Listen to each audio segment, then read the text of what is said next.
when we're growing up, we tend to be pretty credulous. We just believe almost anything that people tell us, especially authorities and adults and textbooks and politicians and television, YouTube, the internet. I mean, there's just this sort of sea of information coming at us. And how can you tell the difference between, it's right or it's wrong? How do you know? People believe weird things because our brains are wired up to find meaningful patterns. You think if you see the face in the cloud or the face on Mars or the Virgin Mary in a grilled cheese sandwich or on the side of a window. Many patterns are real, and it's good to know what those patterns are, and that's called learning. We connect A to B, and often A really is connected to B. Problem is, a lot of patterns are false. They're superstitious thinking. They aren't real. Well, I'm often asked when I give talks, why should we believe you skeptics? And my answer is, you shouldn't. You shouldn't believe anybody based on authority or whatever position they might have. You should check it out yourself. And we call this generally our baloney detection kit, sort of inspired by Carl Sagan's idea that there's a lot of baloney out there and we need a kit to detect it. And that kit is called science, and that's what science does best.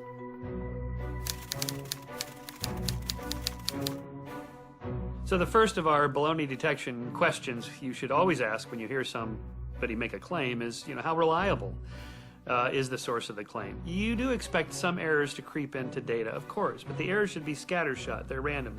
This way, this way, this way, this way. The errors are here and there, and they kind of cancel each other out. If the errors are all in one direction, slanting toward a particular belief, then that makes us suspicious that there's something else going on. Like the global warming skeptics, for example, will often pick and choose data that always slants toward that particular belief, or their errors always slant toward skepticism about global warming, and that tells us there's something else going on there.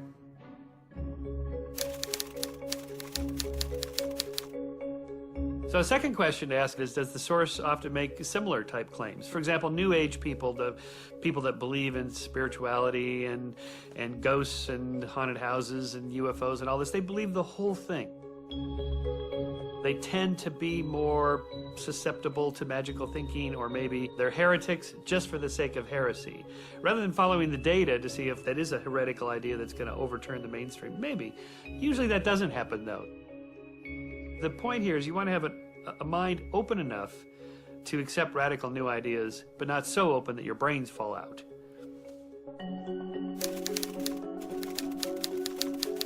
So the third point in our baloney detection kit is, have the claims been verified by somebody else? You make a bold claim, somebody else has to be able to go out and test it. So the classic case study on this is 1989 cold fusion claim. Pons and Fleischmann hold a press conference. They announce, look, we can produce fusion in a jar on a desktop.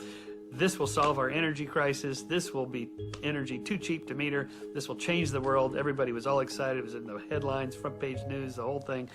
Until people went out and tried to replicate their experiment, and nobody could do it. So that told us right away, okay, there's something else going on here. It's a byproduct or an artifact. It's a chemical reaction. It's something other than what they claimed it was. So when you make a claim, if you don't have the data that other people can then go to their labs and run the experiment just like you did, if they can't get the same results, there's something wrong there. And in science, we require that. So our fourth point in our baloney detection kit is to ask, does this really fit with the way the world works? When you get one of those emails about the Nigerian, inheritance of $20 million, if you'll just send your money to them and then they'll send you the big pile of money. Really, come on. Is that really the way the world works? I mean, a pile of money for nothing? Probably not. For example, in archaeology, we often hear about, the pyramids, the mystery of the pyramids. Who built the pyramids? The Egyptians built them. Oh, no, they couldn't have built them, because, wow, they're incredibly complex and so on. Well, it's just a pile of rocks, right? I mean, they had a lot of free time, a lot of cheap labor, never rains, centuries to build these big pile of rocks. Come on, it's not that complicated. But even if it were true that somebody else built the pyramid, say maybe 20,000 years ago, this is one theory. Maybe the lost continent of Atlantis and the Atlanteans came over there and built the pyramids. If that were true, when you do the archaeological dig, you should find the tools, the trash, the junk of the people who lived there, the houses where they lived, and that is what you find, dated at the time of the Egyptians. So if it was the aliens or the Atlanteans or whatever, you would find other artifacts to support that. So our fifth question you always want to ask, has anyone tried to falsify this or disprove the claim? In other words, it's one thing to pile up a bunch of evidence, go, look, I have this radical new idea, here's my arguments in support of it. Okay, interesting, but what are the counter arguments? Have you thought about that? Have you thought, what else could be explaining this? Because if you don't do it, somebody else will, usually with great glee, in a published public forum. You really have to kind of think about what your critics would say, not because you care about your critics, but because they may find something you're not thinking of. So you got to think along those lines. Try to disprove your claim. So our sixth point in our baloney detection kit is to ask where the preponderance of evidence points to, this theory or some other theory. Anybody can make a claim and then pile up a few points in favor of it. The question is what about all the other evidence? Is it also leaning toward this, or is it leaning toward that other theory that you're trying to challenge? So at all times, like in the theory of evolution, for example, creationists will say, well, just, what about this one little thing here?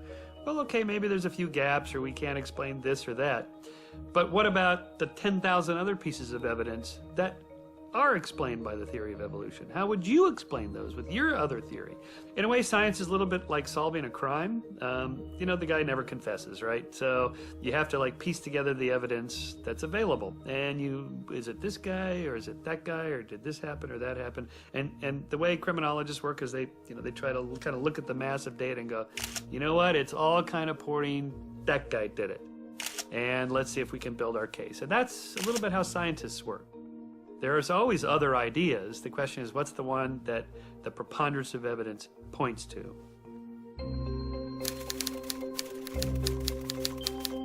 So our seventh point is to ask, are the people making the claim playing by the rules of science? That is, are they using the logic and reason and empirical evidence and testing and corroboration and so forth? Or are they just trying to make a case for their particular claim?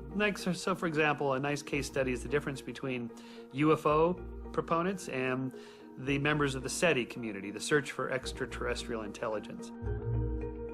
They both are interested in aliens, but there's a radical difference in the two communities. The one community, the UFO people, they tend to not be scientists, they have no training in science, they don't do experiments, they're not trying to disprove their claim by looking for other explanations, and yet the SETI people, by contrast, they're looking for ways to disconfirm their idea, they're running experiments, they're testing their hypotheses, they're trained professional scientists. So even though they both have the same interest, or there are aliens out there, they come at it at radically different perspectives. And that's why one we call science, SETI, and the other one we call pseudoscience, ufology.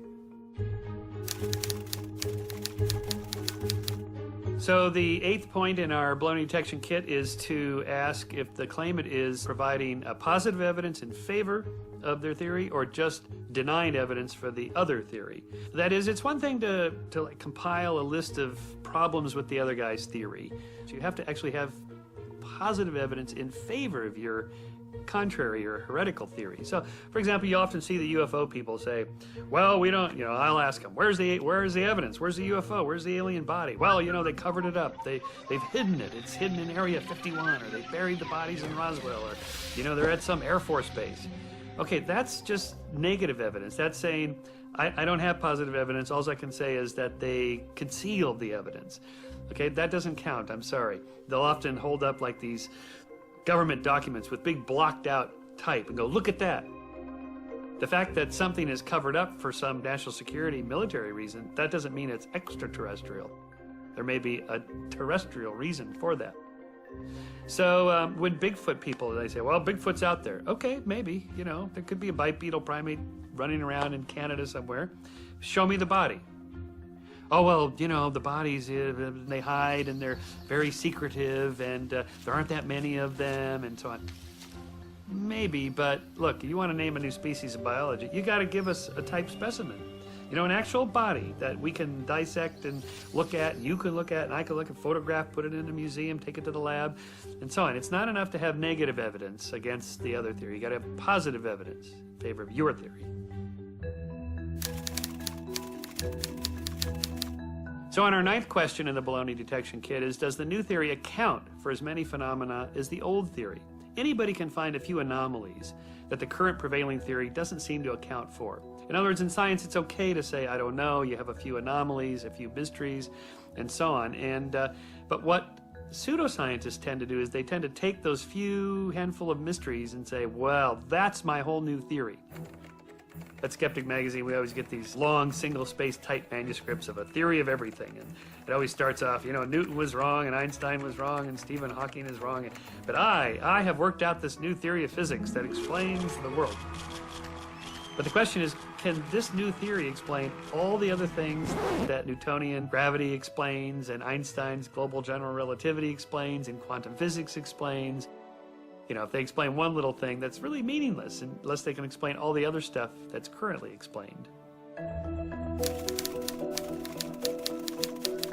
So the 10th question we should always ask in our baloney detection kit is, do the personal beliefs and ideologies and worldview of the person making the claim, is that what's driving their research, or is it the other way around? In other words, science and everything else is really, it's done by people, and people have biases. Confirmation bias, we look for and find confirmatory evidence for what we already believe, and we ignore the disconfirmatory evidence. This is a classic case.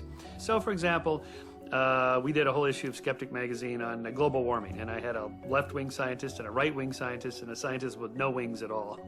And, I mean, why would there be scientists with wings, you know, political leanings? Well, because they're people, and they vote. And something like global warming, well, you can see by just listening to talk radio and so on, this is very ideologically driven, where people, you know, say, well, if I'm pro-business, I have to be skeptical of global warming. Wait, how about just following the data? Shouldn't the data tell us whether the Earth is getting warmer or not? Well, it is. And shouldn't we be able to discern from the data whether the global warming is caused by human activity or not? Yes, we can, and it appears that it is. So what's all this politics stuff? Well, because we're people. So in science, at some point, you have to remove politics and ideology and say, what is the data? What the baloney detection kit does there with our little 10 questions is it helps us, when we encounter a claim, think about it in different ways. What you're going to find is that there's a range. Some are just obviously bogus. The Earth is flat. No, it's not. It's round. You know, the Earth is going around the sun, not vice versa. Yes, okay. There's things that we know for sure are true. Evolution happens to be one of those. Maybe global warming is sort of leaning toward that now, but it's taken a while. And there's other things like maybe some radical new theories about the cosmos, whether there's multiple universes out there. Well, that's sort of more in the uncertain range. And then there's things that are almost surely not true, like, you know, psychic telepathy, where I can read your mind, that sort of thing. Those are surely not true. So you get this range of probably true to probably not true. Science is the best tool ever devised for understanding how the world works. And everybody knows that because they all go to doctors. And if somebody's flying at 30,000 feet in a plane, they're not skeptical of math and engineering. They know this is the best design possible, and so on. So most of us, when we're playing with our iPods or we're using our Google search engine and we're on the internet and we're watching our high-def televisions and so on, we love science. We know science works. And we know the basis of it is sound and all that stuff. It only comes to a few things, like when it comes to, you know, what's the meaning of life, or where did we come from? What is it, you know, what does it all mean? What's the future? You know, there we start to think, well, maybe I should be skeptical of science. In fact, really, science is the best thing ever devised for understanding the world. We should love it.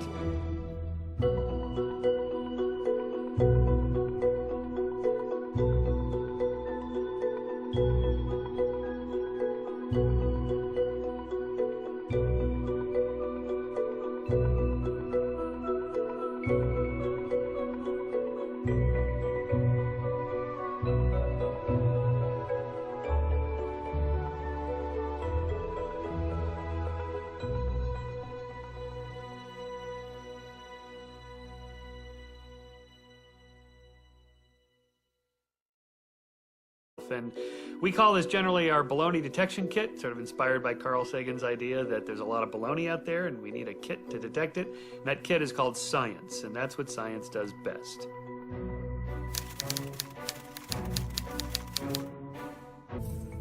Problem is, a lot of patterns are false. They're superstitious thinking. They aren't real.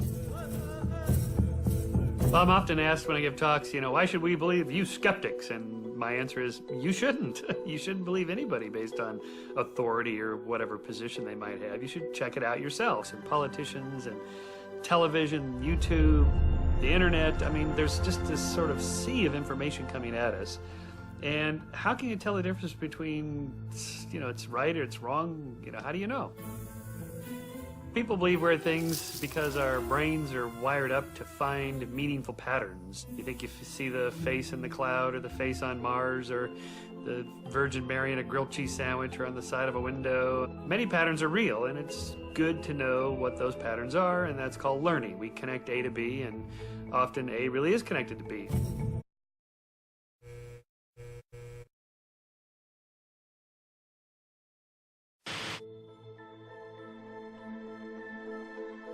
When we're growing up, we tend to be pretty credulous. We just believe almost anything that people tell us, especially authorities and adults and textbooks.